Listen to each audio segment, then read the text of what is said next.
Hello friends, हाय। कैसे आप लोग सब। आज हम बात करेंगे सऊदी अरेबिया के बारे में, why we should migrate here and why it is one of the best countries to live and make a living for yourself in the recent times. तो मेरे बारे में जो है, मैं रहता हूँ सऊदी अरब में। सारा मेरा बचपन यहीं गुजरा है। 30 ईयर्स से मैं इधर ही हूँ। मेरी फैमिली इधर ही ऑलमोस्ट 50 ईयर्स से।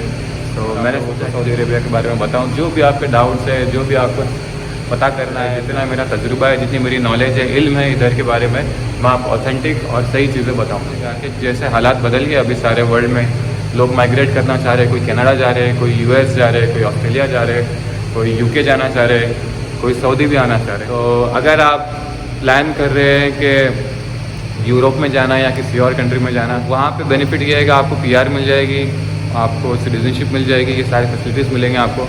तो यहाँ पर आपको जो है सिटीजनशिप नहीं मिलेगी। हम देख रहे हैं जैसे हमारी फैमिली 50 ईयर्स से इधर ही है, तो हम अभी भी जो है इकामे पर रहते हैं। रेसिडेंस परमिट ऑप्शंस है आजकल, परमानेंट रेसिडेंसी के, प्रीमियम रेसिडेंसी, लेकिन ये बहुत ज़्यादा कॉस्टली है, जो एक आम इंसान अफोर्ड नहीं कर पाएगा।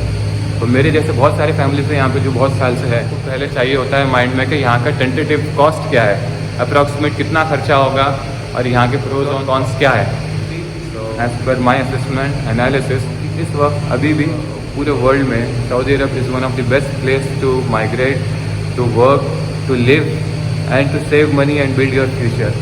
सो आप जो है प्रोज और कॉन्स के चक्कर में जो है ये ऑप्शन ना गवाएं, सऊदी अरब आए, अपना जो हुनर है, अपने स्किल्स को यहाँ पे सही उसमें बेचें, आप अच्छी सैलरी कमाएं, अच्छे पैसे कमाएं और अपना मुस्तकबिल बनाएं। आप यहाँ आना चाह रहे हैं, आपके पास बहुत सारे ऑप्शन है। जॉब वीज़ा है, जॉब वीज़ा में आपको कोई खर्चा करने की ज़रूरत नहीं है।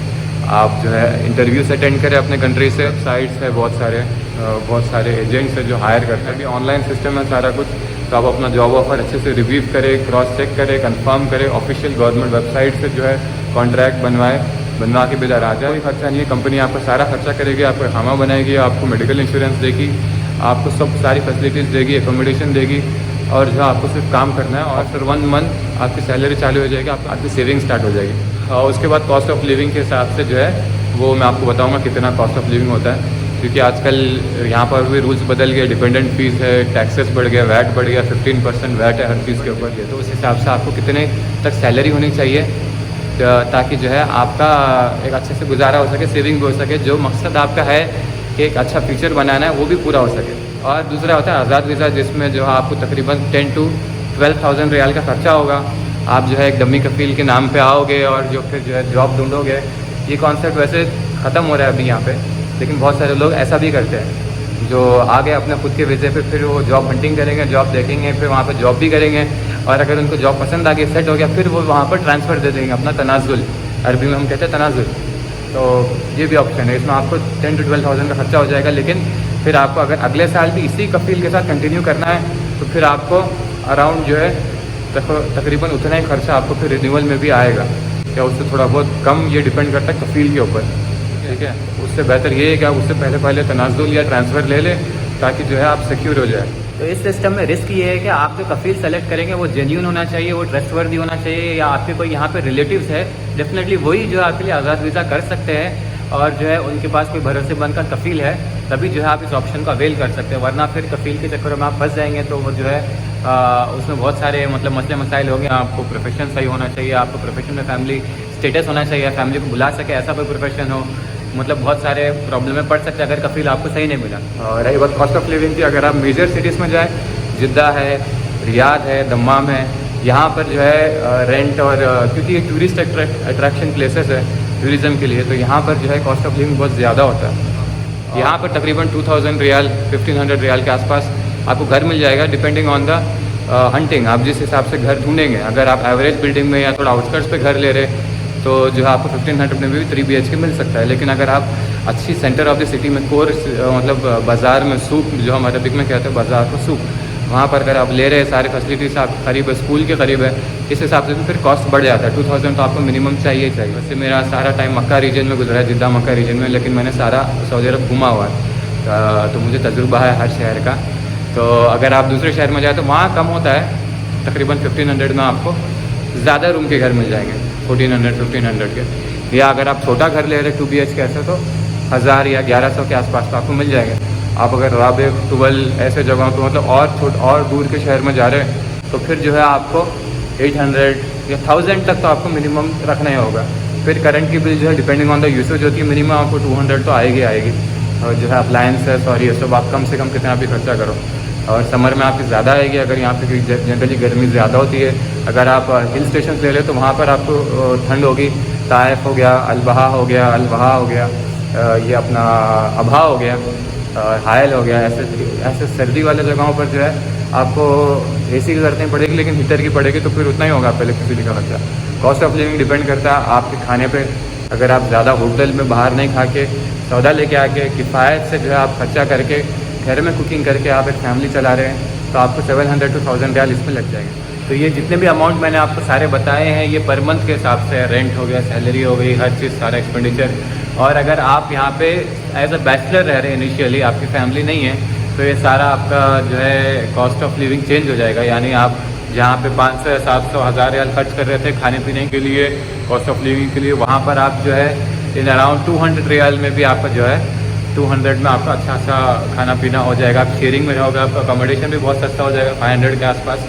तो उस टाइम पे अगर आपके पास 5000 रियाल की सैलरी है उसमें से ऑलमोस्ट आप अराउंड 2500 या अच्छे से अगर आप सेव करें तो 3000 रियाल भी सेव कर सकते हैं। तो इसमें इंक्लूडेड है rent, electricity, cost of living, खाना पीना, वाईफाई, इंटरनेट। यहाँ पर महंगा है, अपने इंडिया पाकिस्तान की तरह नहीं है जहाँ पे इंटरनेट सस्ता है, यहाँ पर इंटरनेट कॉस्टली है। तो ऑलमोस्ट अगर आप वाईफाई ले रहे हैं तो जो है 287 रियाल पर मंथ का आपको, मतलब 250 रियाल या डिपेंडिंग ऑन द स्पीड आपको वाईफाई मिलेगा। लेकिन अगर आप शेयरिंग में रह रहे हैं तो आप लोग शेयर कर सकते हैं तो इंटरनेट का भी, लेकिन आपको खर्चा लगेगा। अगर आप शेयरिंग में पासवर्ड शेयर करके 50 रियाल पे कर रहे हैं या 100 रियाल पे कर रहे हैं उस हिसाब से, तो ये सारा कुछ मिला के आपको जो है 2000 रियाल तक का खर्चा हो जाएगा बैचलर में। और अगर उससे ज़्यादा सैलरी है तो फिर तो आप उस हिसाब से अंदाज़ा लगा सकते हैं। यानी आपका ऑलमोस्ट ओनली 2000 में सारा खर्चा हो जाएगा मंथली, 2000 रियाल में अगर आप बैचलर है। लेकिन अगर आप फैमिली के साथ हैं तो जैसे आपको बताया मैंने, उसमें आपकी डिपेंडेंट फीस ऐड हो जाएगी पर पर्सन, पर हेड, पर मंथ 400 रियाल। और जो है आपका स्कूल का खर्चा वगैरह अगर किड्स है तो और भी बढ़ जाएगा, 1000 रियाल रख लीजिए आप ट्यूशन फीस पर मंथ की। तो आजकल मतलब हर स्कूल में इतना ही होता है। तो मेरे ख्याल में आज के ज़माने में आपको बस गुजारा करने के लिए, और बच्चों की स्कूल की फ़ीस भी आप मिनिमम 1000 रियाल पर मंथ रख लें तो आपको बस गुजारा करने के लिए without any saving 5000 to 6000 riyal की आपको जॉब चाहिए। लेकिन इसमें आपकी कोई सेविंग नहीं होगी अगर आप फैमिली मेंटेन कर रहे हैं। अगर आप अकेले यहाँ पे रह रहे हैं और फैमिली जो आप अपने कंट्री में रख रहे हैं तो फिर शायद आपकी सेविंग हो सकती है। और फैमिली रखने के भी दो तरीके, या तो आप इकामे पे रखें या विजिटर वीज़े पे। इकामे पे रखेंगे तो पर हेड वाइफ और चिल्ड्रन जितने भी है उतने मिला के उतने डिपेंडेंट की आपको per month 400 riyal dependent fees लगेगी, तो उसका खर्चा और बढ़ जाएगा। लेकिन आप विजिट वीज़े पे रखेंगे तो उस खर्चे से बच जाएंगे। लेकिन फिर विजिट वीज़े के अलग मसले है, वो मैं आपको अलग वीडियो में बताऊँ। लेकिन अगर आपको सेविंग करनी है, अच्छी लाइफ गुजारनी है तो 8000 10,000 तो आपको मिनिमम चाहिए, ताकि आप जो है सुकून से लाइफ भी गुजार सके, कोई इमरजेंसी है वो भी फेस कर सके और साथ ही साथ जो आप सेविंग भी कर सकें। तो आपको काफ़ी हद तक अंदाज़ा हो गया होगा अगर आप सऊदी अरब आ रहे हो तो आप क्या एक्सपेक्ट कर रहे हैं, क्या आपका खर्चा हो सकता है और जो है क्या क्या अपॉर्चुनिटीज़ हैं। ऑप्शन है कि आपकी अगर सैलरी इतनी है अराउंड 8000 10,000 तो आप जो है सेविंग करके, अगर आपका बिजनेस माइंडेड है तो आप काफ़ी सारे बिजनेसेस भी कर सकते हैं यहाँ पे, और जो अपनी साइड हसल बढ़ा के आप जो है अपनी इनकम बढ़ा सकते हैं। रिमिट करते हैं ना आप, रेमिटेंस में जो है आपको ज़्यादा टैक्स नहीं लगेगा कुछ भी, तो कंपेयर टू अदर कंट्रीज जो आपके सारे पैसे वहाँ पर सेविंग में जाएंगे। तो ये इंश्योर करना है कि आपके जो होम कंट्री वहाँ पर जो टैक्स है या वहाँ पर जो अकाउंट में रखना है, जैसे NRI अकाउंट खोलना है या NRE अकाउंट खोलना है इंडिया में होता है, तो वो आपको वहाँ पे देखना है। लेकिन यहाँ से आपको कोई टैक्स नहीं लगेगा भेजने में, एक मिनिमम से फीस होती है, वो फीस बस ख़त्म, एक्सचेंज रेट चल रहा है उस हिसाब से। तो ये बेनिफिट होता है सऊदी अरब में आपको आने का। बाकी बहुत पीसफुल और बहुत ही फ्रेंडली लोग होते हैं यहाँ पे, बहुत ज़्यादा डाइवर्स कल्चर देखने को मिलेंगे आपको, हर नेशनैलिटी का बंदा मिलेगा आपके, तो आपकी बॉन्डिंग आपके अंदर ऑटोमेटिक आ जाती है सारी कल्चरल चीज़ें। सऊदी अरब में जो है यहाँ का एटमॉस्फेयर बहुत अच्छा है, अभी मॉडर्नाइज भी हो गया, तो कोई जो है ऐसा एक्सट्रीम चीज़ें नहीं होती, बहुत मतलब लोग आगे बढ़कर हेल्प करते हैं। और रिक्रिएशनल एक्टिविटीज़ के लिए बहुत सारे ऑप्शंस हैं आपके पास, बहुत एक से एक मॉल्स है।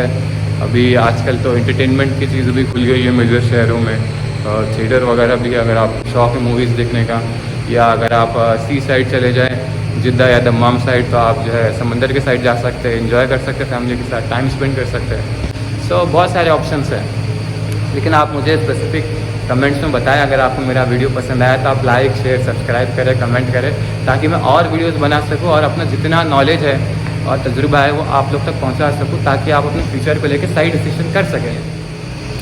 चलिए मिलते हैं अगली वीडियो में। सी यू, बाय।